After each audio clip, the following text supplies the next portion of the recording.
இப்படியே நீ பார்த்து யாராச்சும் விசில் அடிக்க போடுறாங்கன்ட்டு போயிட்டு வச்சு நைட் எல்லாம் தூக்கம் இல்லையா அப்படின்னா லைவ் வந்திருக்கலாமே. ஆனா அண்ணா நான் தான் முடிவு பண்ணிட்டேண்ணா. கவியண்ணா 10 மணிக்கு மேலே ஃபோன் யூஸ் பண்ணக்கூடாது முடிவு பண்ணிட்டேன். இது ரொம்ப நாளாக எனக்கு ஒரு அட்வைஸாகவே கொடுத்துட்டு இருந்தாங்க, நான் தான் கேட்கல. வந்துட்டு 10 மணிக்கு மேலே ஃபோன் யூஸ் பண்ணக்கூடாது, அப்படியே முடிச்சிருந்தாலும் ஃபோன் யூஸ் பண்ணக்கூடாதுன்னு முடிவு பண்ணிட்டேன்.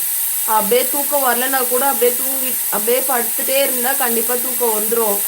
அப்படி இல்லைன்னா தூக்கம் வரலன்னா டெய்லி பொங்கல் செஞ்சு சாப்பிட்டுட்டு நான் தூங்கிடுவேன். நிஜமாவே நைட்டில் பொங்கல் செஞ்சு சாப்பிட்டு பாருங்கள் தூக்கம் வருது. முந்தானேற்று நைட்டு சொன்னேன்ல, பொங்கல் செஞ்சு சாப்பிட்டு செம்ம தூக்கம் வந்துட்டு. அதனால வந்துட்டு தூக்கம் வரணும்னா கூட நைட்டு லைவ் போட மாட்டேன். இதுக்கப்புறம் வந்துட்டு சீக்கிரமாக தூங்கிட்டு காலையில் சீக்கிரமாக 4:30க்கெலாம் எழுந்திருவேன். 4:45 லைவ் வந்துடுவேன்.